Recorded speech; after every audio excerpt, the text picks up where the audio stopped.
Hello, America and the world. This is Radio Free Market, and I'm your guest host, Zoe Russell.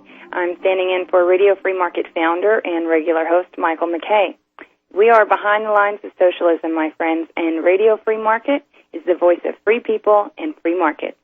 Our topic today is The Real Lincoln with Dr. Tom DiLorenzo. This is a call-in show, so please call in with your questions at 1-800-313-9443. Again, that's 1-800-313-9443. I am so excited to welcome our guest today, Dr. Thomas DiLorenzo. Hi, Dr. DiLorenzo. Hi, pleased to be with you. Great. Thomas DiLorenzo is a professor of economics at Loyola University in Maryland, and he's authored The Real Lincoln, Lincoln Unmasked, and How Capitalism Saved America. And I'd recommend all of these books should be read by anyone desiring an account of American history that's, void of the party line and half-truths you'll find in the other books, those books written by the victors or their personal biographers. So I have to make an admission ahead of the start of the show. I came out of school believing the myth. I thought if there was a local problem, there must be a federal solution. And I think many people my age, I'm 23 years old, have grown up the same way. In fact, I know it because I argue with them all the time. But Abraham Lincoln idolatry is not just a young person's talking point. He's not just a Republican favorite or a Democratic favorite. Lincoln is the end-all, be-all, most beloved president of all time with volumes of books following in his wake. So I want to venture into this skewed history and pull out some of the most common themes on Lincoln for our myth buster, Dr. Tom DiLorenzo. So, first myth, Lincoln was raised in a log cabin, he had no formal education, and he became a simple prairie lawyer. There's no need to dig into the cases he took or the businesses that hired him. Dr. DiLorenzo, what was Abraham Lincoln's background, his education, and how successful of a lawyer was he? Well, it was true, his story about him being born in a log cabin, but in the prairie in the early 19th century, everybody lived in a log cabin. So, it's like saying, poor Bill Clinton, he was raised in a bungalow. So there's something special about that. It is true that Lincoln had less than 1 year of formal education, and he was, he educated himself, and he taught himself legal procedures when he became a young man, enough to get his lawyer's license. And he was a lawyer who litigated thousands of cases, and by the time he was in his 40s, he was one of the elite railroad lawyers of the country. His clients included the Illinois Central Railroad and all the major railroads in the Midwest, and he was even offered the job of general counsel of the New York Central Railroad by a man named Erastus Corning in 1857. And so he traveled around the Midwest in a private rail car, courtesy of the Illinois Central, with an entourage of business executives. That's the real Lincoln in terms of who he was. And if you were to go to Springfield, Illinois tomorrow and visit Lincoln's home, there's a part of town called Aristocracy Row, and he lived in the biggest house on what was called Aristocracy Row in Springfield, Illinois, right next, which was the state capital at the time. So how did he get into politics? Well, Lincoln got into politics in 1832, and he became a Whig. And it was part of his legal business, really. I consider him to have been a lobbyist as well as anything else, even though I don't think the word lobbyist was even in use back then. But his law office in Springfield, which I've been to, is literally about no more than 75 to 100 paces from the front door of the state capitol. And so he ran for the state legislature, and as a Whig, he announced that the reason he's getting into politics is he wanted to advance the Whig political agenda of high protectionist tariffs, corporate welfare, mostly for the railroad corporations who were his clients, and the central bank to finance all the corporate welfare. That was the agenda of Alexander Hamilton. Well, let me interrupt you there, and we'll get back and talk more about the Whig Party planks of that Abraham Lincoln espoused his whole life.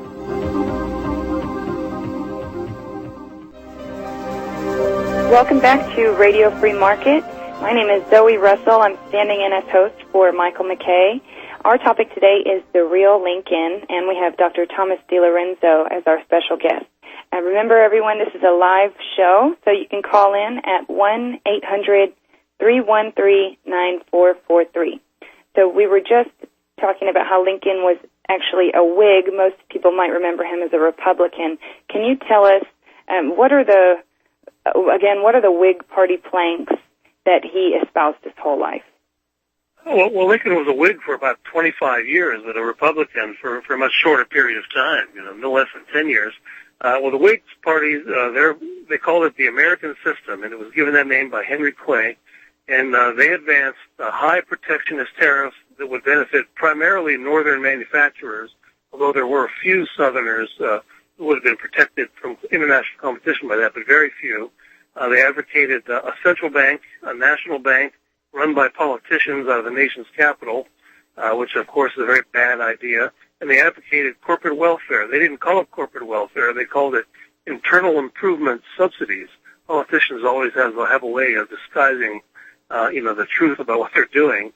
And they also, sort of an auxiliary plank was the giveaway of government land. The government stepped in and claimed to own all the land in North America virtually, and they wanted to give it away as a form of patronage. And they ended up doing it with the Homestead Act in the 1860s when the Republican Party was in control. And but most of that land went to corporations. It went to railroads, mining companies, forestry companies, and so forth. And that was the Whig agenda.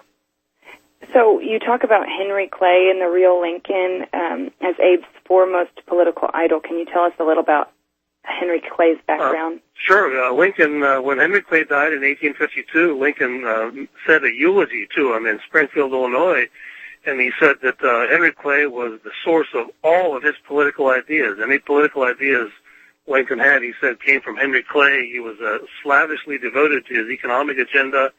He also was, Lincoln was devoted to Henry Clay's policy of colonization of black people, which is another word for deportation.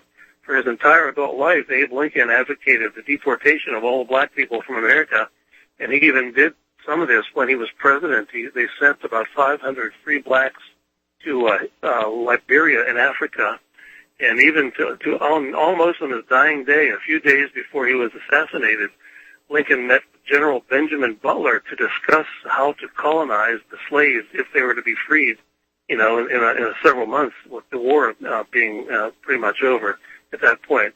And so that's what Lincoln said. Everything he got, all the ideas from politics came from Henry Clay, and he was right. They advocated the same things for many, many years. So how did Lincoln fanatics or Lincoln apologists explain the colonization plan that Lincoln had all his life? Colonization, well, one of the embarrassing things about Lincoln, I found out that to be a Lincoln scholar, you dream up excuses for these bad things that he advocated, like so-called colonization. The funniest excuse that I've ever run across was from a well-known Civil War historian named Gabor Borit. He teaches at Gettysburg College in Pennsylvania.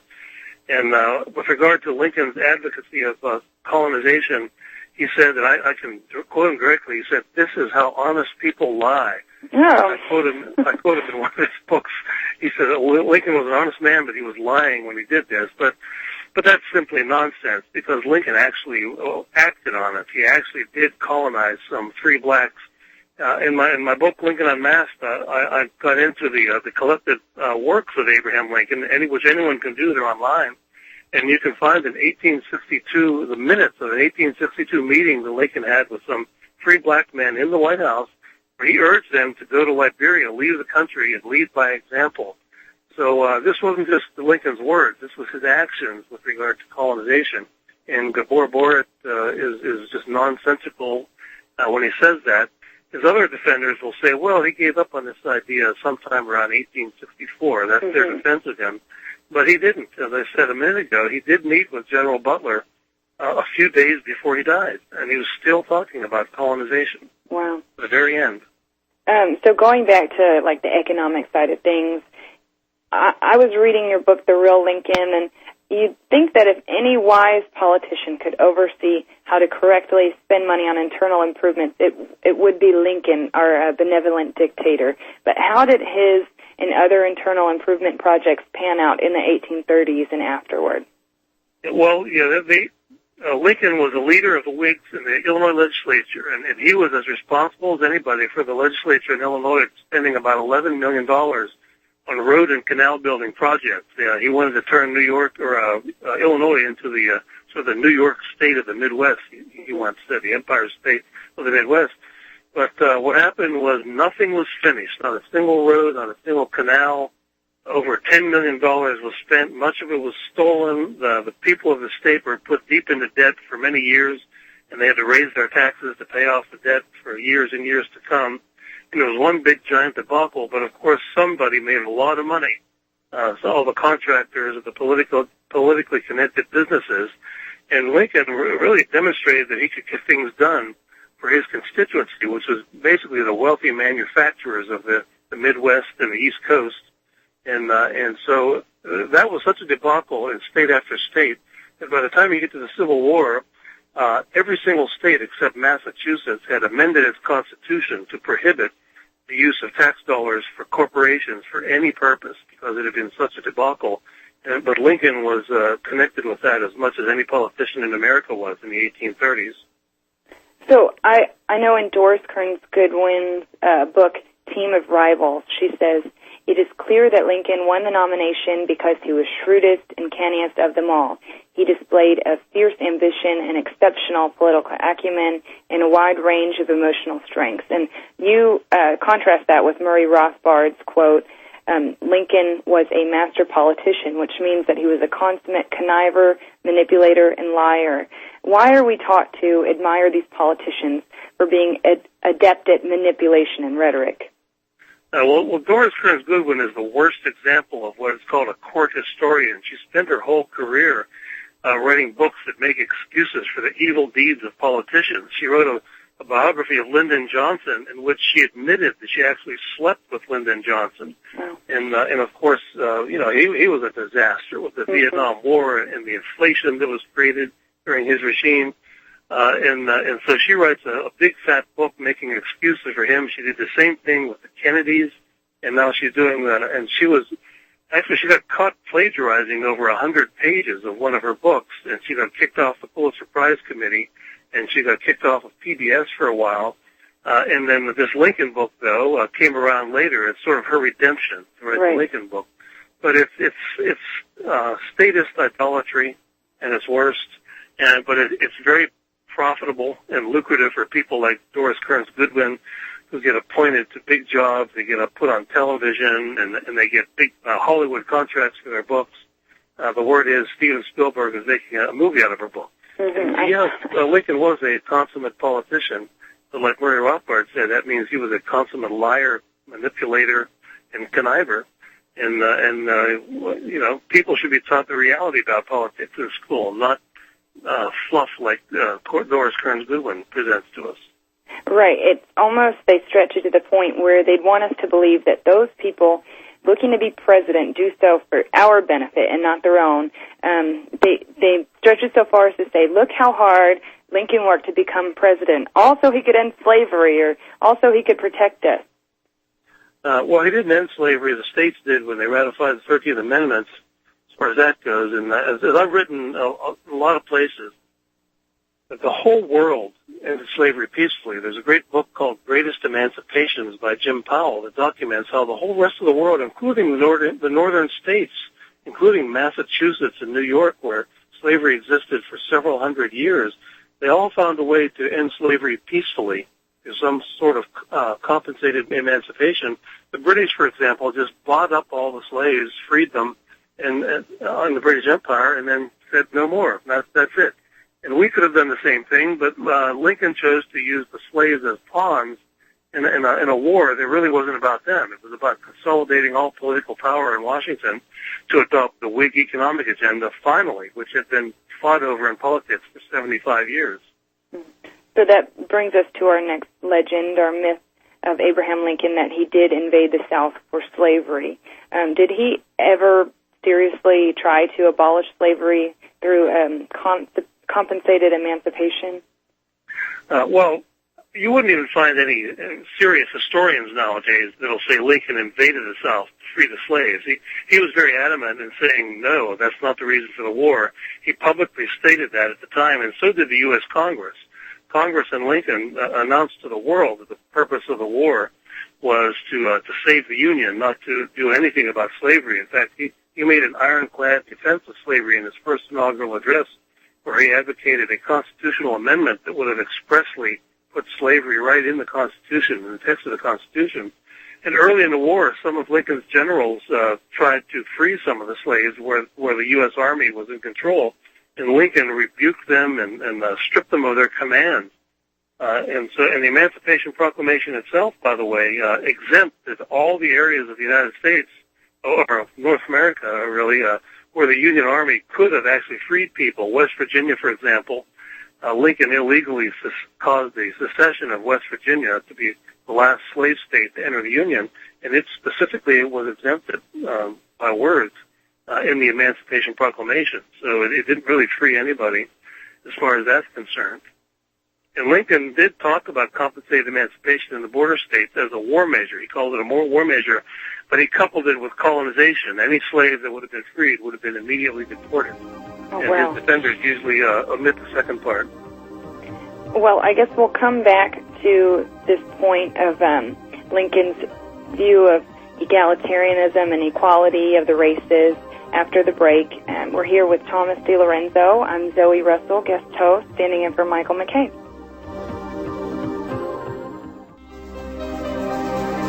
Hello, everyone. Welcome back to Radio Free Market. I'm Zoe Russell, standing in for Michael McKay. Our topic today is the real Lincoln, and I'm here with Dr. Thomas DiLorenzo. Please call us at 1-800-313-9443 if you have any questions. We were just talking about the issue of slavery. I know that a lot of Lincoln scholars say, Lincoln could have chosen another route if he wanted to free the slaves. He could have chosen compensated emancipation, but here is where the Lincoln scholars get really tricky. They say Lincoln did want to end slavery, so he invaded the South to keep the Union together and was able, out of his political genius, to save the Union and end slavery at the same time. Wouldn't you say this is a stretch? Yeah, they omit the fact that 670,000 Americans died. So that's a tiny little fact that they usually admit, totally unnecessarily as far as that goes. And, and that's back when the population of the country was 30 million. So today, if you standardize that, it would be the equivalent of 6.7 million Americans dying, worse than the Holocaust. And so, and so he didn't save the Union either. The Union of the Founding Fathers was a voluntary union. Just read Article 7 of the Constitution, where it says that the Constitution is to be ratified by the citizens of the states. And so also read Article 3, Section 3 of the Constitution, which defines treason as, quote, waging war against the states. That's what treason is under the U.S. Constitution. It's not criticizing Abe Lincoln or Barack Obama. It's waging war against the states. That's what the Constitution says. So Lincoln's invasion of the southern states was the very definition of treason under the United States Constitution.